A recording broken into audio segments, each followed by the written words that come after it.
So I started going to these blues jams at the blues club across the street from Guitar Center. It was really well known, tiny place that John Lee Hooker used to play all the time in the Bay Area. And I was underage. I couldn't get in by myself, and I wasn't allowed to be in there. But I think the band at first they kind of felt bad for me because I was having to wait outside on the street before it was my turn to play. And so they just started, I basically kind of replaced the guitar player in the house band. And then that kind of led to my first main band and musical collaboration. That was with a singer named Laura Price, and that was in San Jose, California.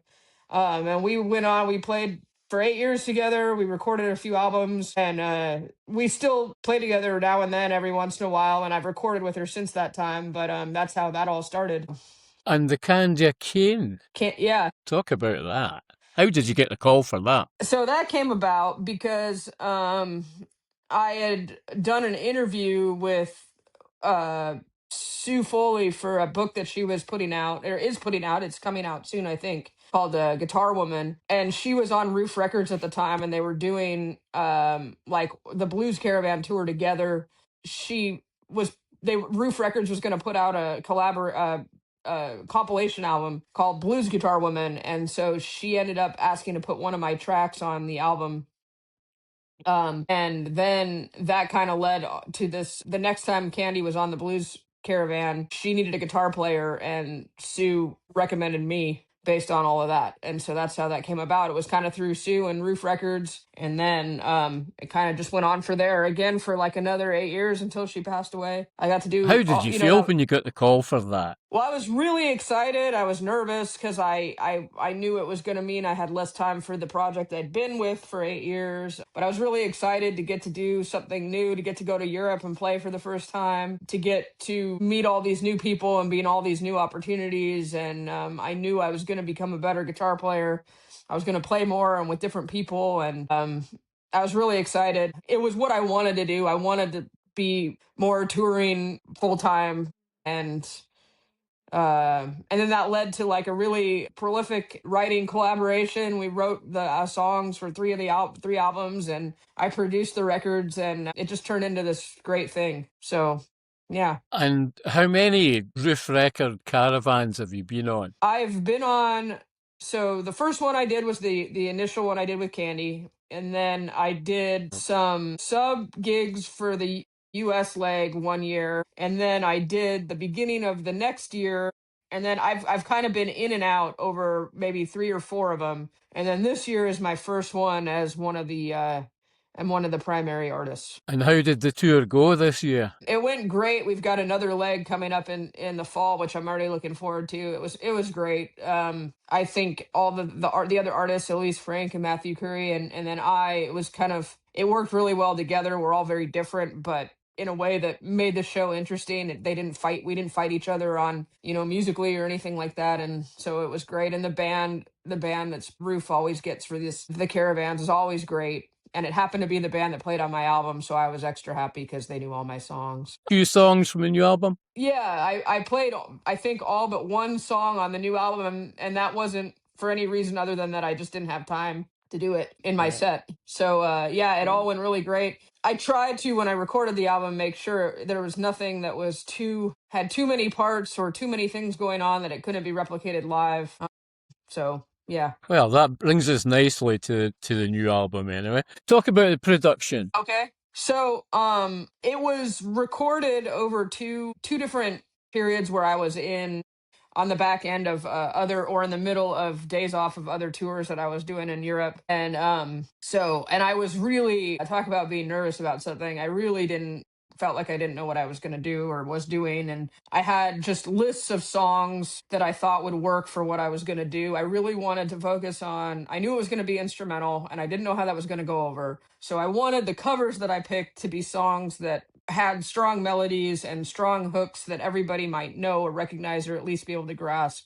So I had just lists of songs and ideas that I was thinking about doing. I recorded two of the original songs that I did. I did the first round of recording, and then I went home, and Marty, one of the drummers on the album, He and I and a bass player in back in California, Justice, we got together and did some just real quick pre-production demos of some ideas, and then we went back to Germany and recorded it all really fast, 3 songs a day, and it was done. And Oh, that's the thing, without having vocals or there aren't a ton of overdubs or anything to do. We did everything pretty much entirely live in the studio.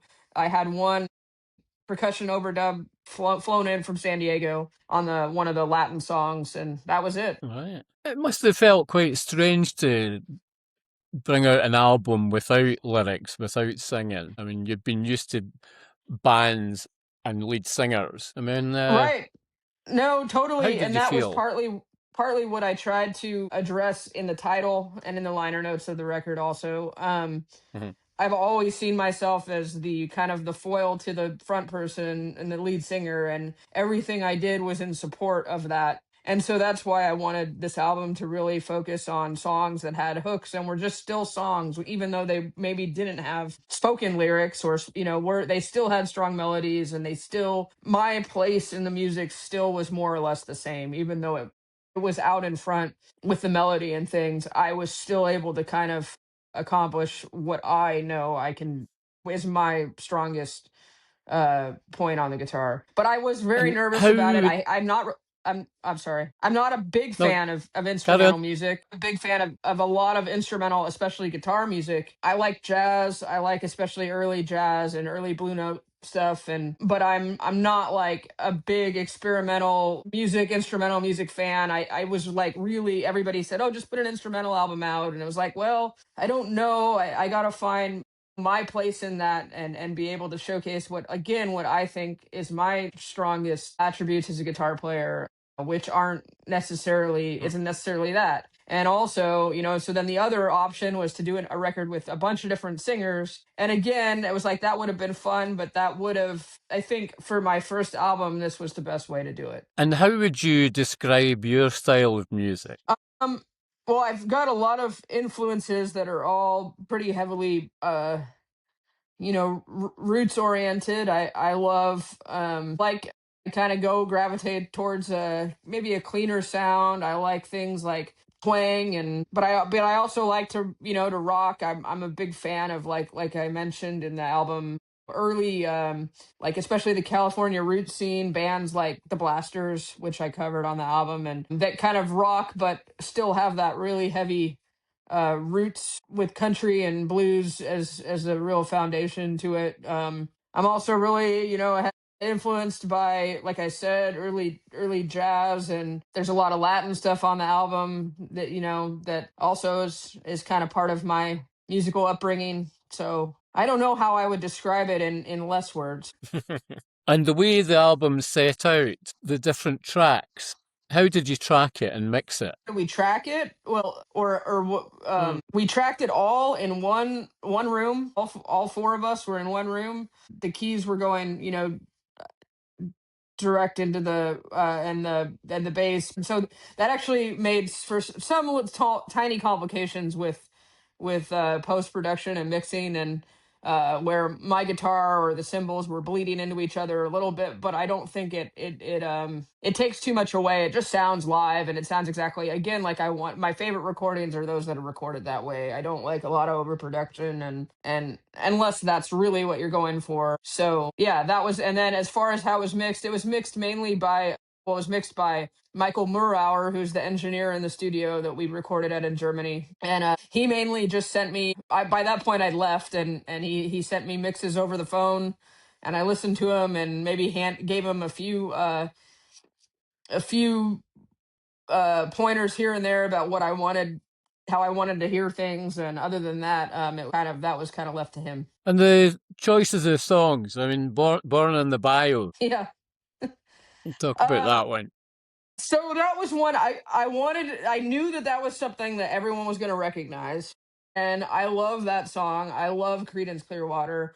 That's one of those songs that when I mentioned my parents playing music in the car, my dad always had that Creedence tape, and it just reminds me of my childhood and being driven home from school and to basketball practice and all the things I used to do where, they would pick me up and that would be playing or something like it. So I knew I wanted to do something that paid tribute to that time in my life. And then, but I didn't want to do anything the way that it was originally done for the most part. So I wanted to make it real up tempo and kind of more like an up tempo soul song. And so it's pretty like high octane, but that's what it is. And Mind Your Step. Why do you My That talk so about that that one? that was the title of that one. So it was meant to be, just a dance song, a song that would get people dancing, and so that's kind of Yeah. the reference to steps, but also Mind Your Step is a reference to the in the Amsterdam airport when you get on the moving sidewalk. There's a lady that says "Mind your step" every time you get off the moving sidewalk, and that used to just make us so happy when we'd land in Amsterdam and hear that because it was like, oh, we're back. I spent a lot of time in Amsterdam with Candye working with her charity and starting European Yeah. tours there and stuff. And so it's just that was kind of a nod to that time and that lady on the moving sidewalk and then again a reference to dance steps. And Wanderer. I Wanderer. absolutely love Wanderer. It's a great Thank you. tune. So there was a time where I was spending, it was actually during the time when Candye was very close to the end and she was at the hospital in Los Angeles. And I was there for most of that time or all that time pretty much. I would go out for these late night walks in LA and it was like, I love film noir and old movies and old Hollywood, and I would just go and think of all of those things. And in a lot of those movies, there's always this dark, or a lot of times there's a dark figure, whether it be like the shadow so I felt like I was the wanderer, wandering through these, thinking, gosh, it's the middle of the night and I'm wandering through these neighborhoods and I probably feel like I probably seem like that person right now. And the kind of melody I came up with, I had a guitar when I was sitting there in the hospital and I came up with that first, well, actually pretty much the entire figure, the first part and the second part, and it was kind of like Harlem Nocturne or any of those it's those songs that you kind of associate with film noir and soundtracks. The music is such a big part of that film style, and so that was kind of what influenced that.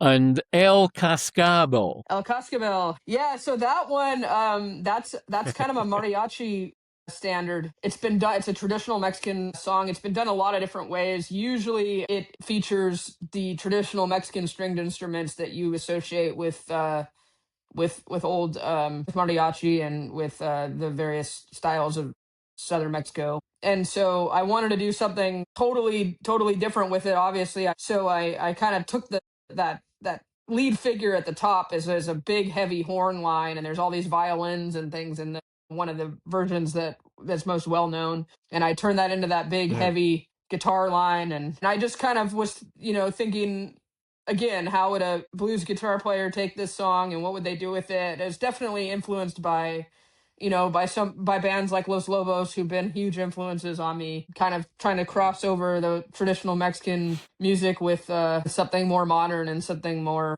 me. And So Long Baby Goodbye. So that one is a song by the Blasters, and there's, I mentioned earlier, there's been a strong root scene, kind of roots alternative scene in California for the 80s and 90s and now, and bands like X and the Blasters and the Paladins, and I've gotten to play with all of them and know them, and I have Candye to thank for kind of connecting me with all of them. And I really wanted to do something that it was kind of my tribute to California, which no one loves California more than me, I don't think. And also, the Blasters, which kind of epitomize the melting pot of that scene, where you could have, bands like the Paladins playing with X and Dwight Yoakam and all of that, and it all comes together in one big sound or one big concert bill. And I wish I was alive during most of that time, but but I was way too young to experience it. And I love the melody of that song, and that song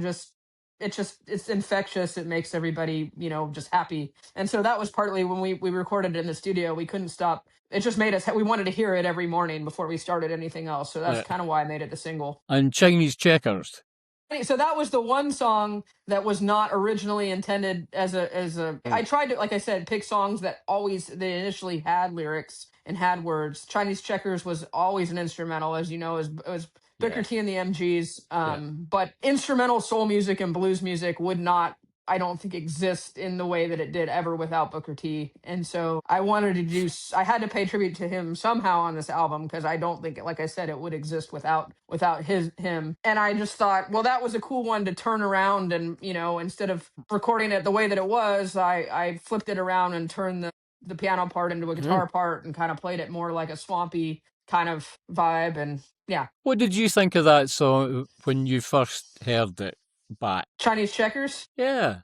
I mean, I was happy with the way it turned out. Again, it was way more, it was me doing it as opposed to trying to really copy what was already being done. I had this funny idea to plug in this guitar through this tiny little toy amp to create what that horn line does, and just to make it different. But I was happy with the way it turned out, and actually that one's going over really well live. Right. I bet. Mamba Negra. Mama Negra. Okay, that one. That's one I used to do a long time ago. I used to do that with Candye when I'd start the show with instrumentals, and I've had that one lying around in my head for a long time. And it took on kind of this cool. It was the kind of production of it, and the percussion and everything, and the way that it kind of creeps along is kind of a nod to like old exotica music and stuff like that. And of course, it had to have a big epic shuffle solo in the middle, but that was kind of where that one came from. Right. Where's Napa Street? Where is it? Napa Street is a street in San Diego where there's a bar, club, restaurant that was my first gig in San Diego, and it's been probably one I've played the most since living in San Diego and before, called Tio Leo's. And so that shuffle, that's been lying around in my head a long time, and I played it a lot at that place. So that was called Napa Street in tribute to Tio Leo's, and my first gig in San Diego. Right. And well, I'll try and pronounce it, but I don't know. Ya Llorona? Is that La right? Llorona, yeah. So that song, I almost didn't do that one, actually, which is funny because I love the way it turned out on the album. And again, live, it's really taking off. But Thomas Roof really, really wanted me to do a slow blues. And like I said, I'd been trying so hard to find songs that were songs and weren't just, a slow blues without a real strong melody was just going to sound like me just wailing on the guitar for 5 minutes, and that's not what I didn't want this album to be about. That. So La Llorona is a really famous Mexican folk song. It's got a lot of it's a dark story and a dark lyrics, and it translates to weeping woman. So I thought, okay, that can lend itself to a guitar line. I love the melody. It's really, you hear it a lot around the time of Dia de los Muertos. And it happened to be around that time that we recorded this. And I thought, oh, you know what? Maybe let's just try this. Let's see if it works. And I think it did. So that's that one. I definitely did.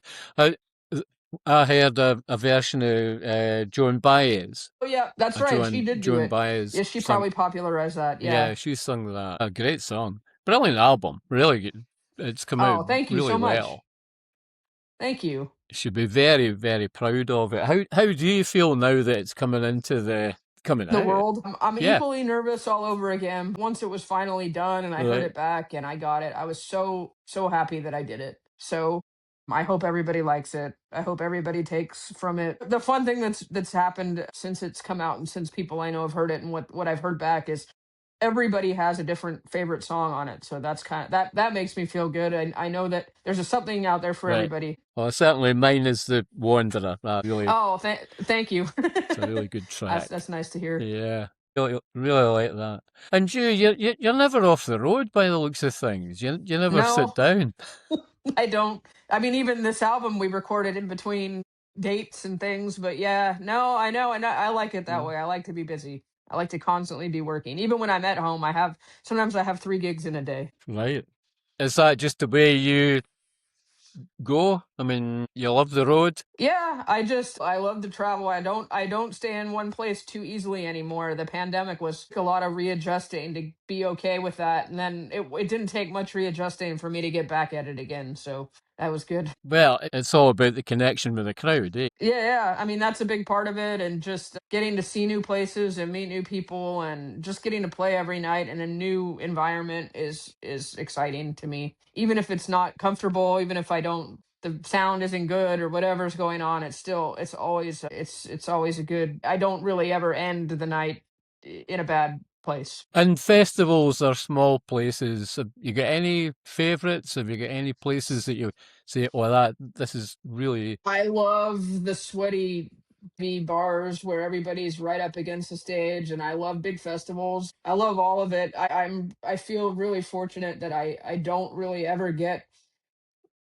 super nervous or playing in front of a lot of people. I've never really had that issue. So it kind of is all the same to me in a lot of ways. But I love the small sweaty rock dive bars. And what about being a band leader opposed to being a guitarist, a side person? Would you say? Well, I've always kind of had that in me. I've always kind of had this kind of producer's kind of mentality, and I like to put things together and arrange things. And in Candy's band for so long, I was kind of like the musical director. So in a lot of ways, I had that same role. And I also did a lot of the tour managing and a lot of the logistical planning and stuff. I don't know. We'll see how it goes if it's under my name. Do you find that challenging at all, or quite No, again, easy? it's I You like oddly being the like it. boss?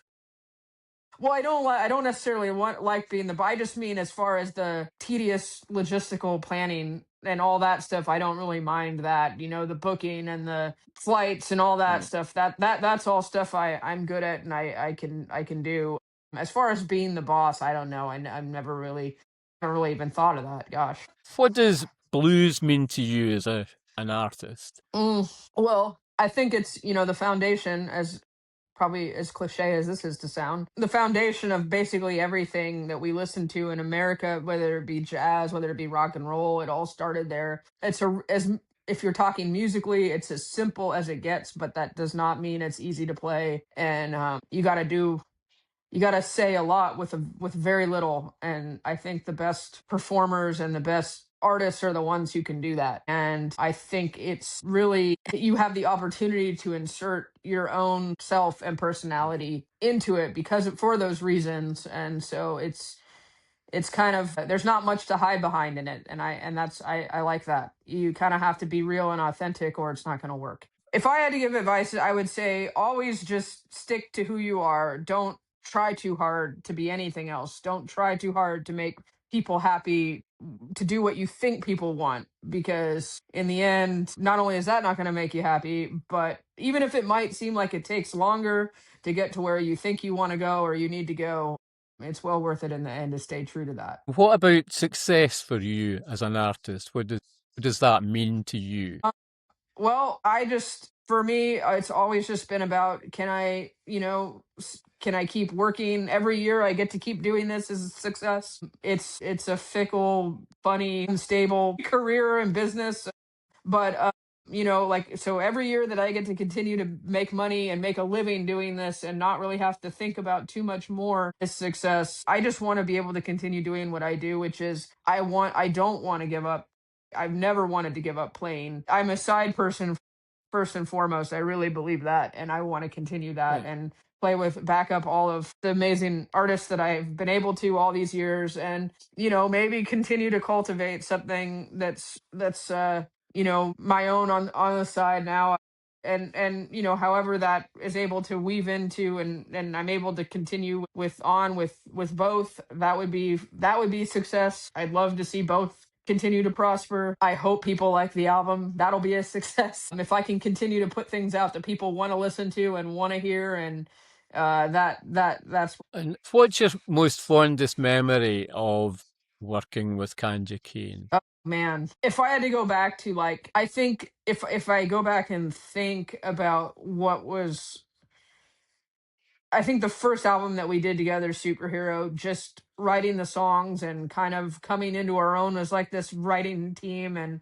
working on that together. And that was really one of the first major things I did with her. And it was just such a fun time recording it, and her giving me this amazing outlet. And I never asked to be in the front. I never asked to have my name anywhere on the front of the record. I never asked to have my picture anywhere. She, in a lot of ways, insisted on that. But that was kind of just, if I have to think, it's about, what was an amazing experience in time, it would be that. And then if